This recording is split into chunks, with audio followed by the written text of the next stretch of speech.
अस्सलाम वालेकुम, मैं हूँ किरण और आप देख रहे हैं kitchen with Kiran YouTube channel. आज मैं बनाने जा रही हूँ बहुत ही मज़े का बीफ देगी पुलाव। इसको बनाने के लिए सबसे पहले क्या चाहिए, हमें चावल लिए मैंने 1.5 गिलास। ये देखिए बीफ का गोश्त मैंने लिया है, 1 किलो मैंने बीफ का गोश्त लिया है। इसको मैंने वेट लगवा लिया है।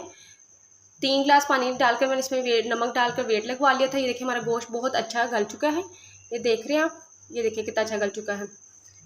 टमाटर लिया मैंने 1 अदद बड़े साइज़ का टमाटर लिया है। प्याज लिया 1 अदद बड़े साइज़ का। अदरक पेस्ट लिया मैंने 1 टेबल स्पून। मिक्स गरम मसाला मैंने लिया है 2 टेबल स्पून। पुलाव मसाला लिया मैंने 1 टेबल स्पून। नमक लिया मैंने 1 टेबल स्पून। लाल मिर्च पाउडर लिया मैंने 1 टीस्पून। काली मिर्च पाउडर लिया मैंने ½ टीस्पून। अचार लिया मैंने 1 टेबल स्पून। आप हस्बे ज़रूरत भी इस्तेमाल कर सकते हैं जितना आपको पसंद हो। हरी मिर्चें लिए मैंने 6 से 7 अदद। पुदीने के पत्ते लिए मैंने हस्बे ज़रूरत। सबसे पहले अब हम क्या करेंगे, देश की मैंने घी लिया है, 1 प्याली मैंने घी लिया है। अब इसमें मैं अपना प्याज, थोड़ा सा जब घी हमारा मेल्ट हो जाएगा तो मैं इसमें अपना प्याज शामिल करूँगी। ये देखिए प्याज मैंने अपना घी में डाल दिया। अब हम इसको अच्छी तरह से फ्राई कर लेंगे। देखिए प्याज हमारा ब्राउन कलर का हो गया। मैं इसमें पानी शामिल करूँगी। ये देखिए इसमें थोड़ा सा पानी शामिल किया ताकि हमारा कलर नज़र आए। अब मैं इसमें शामिल करूँगी अपने टमाटर,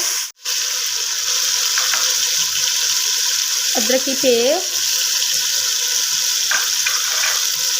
अचार,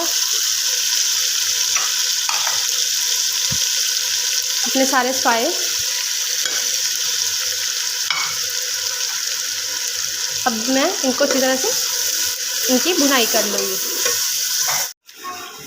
ये देखिए 5 मिनट तक मैंने इसकी भुनाई की है। अब मैं इसमें अपना बीफ शामिल कर रही हूँ।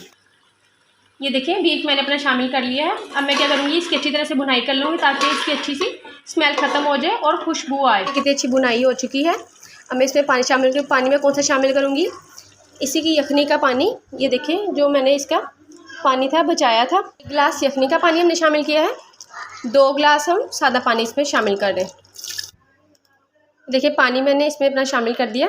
अब मैं इसमें क्या करूँगी, इसमें हरी मिर्चें और पुदीना शामिल करूँगी और इसकी गैस तेज़ करके इसको पानी को उबाला दिलवा लूँगी। पानी को कितना अच्छा उबाला आ गया है। मैं इसमें अपने चावल शामिल करूँगी। इसमें अपने चावल शामिल कर दिए हैं। मैं इसको मिक्स कर दूँगी और इसके ऊपर ढक्कन दे दूँगी और इस अपने चावलों को पकने के लिए रख दूँगी।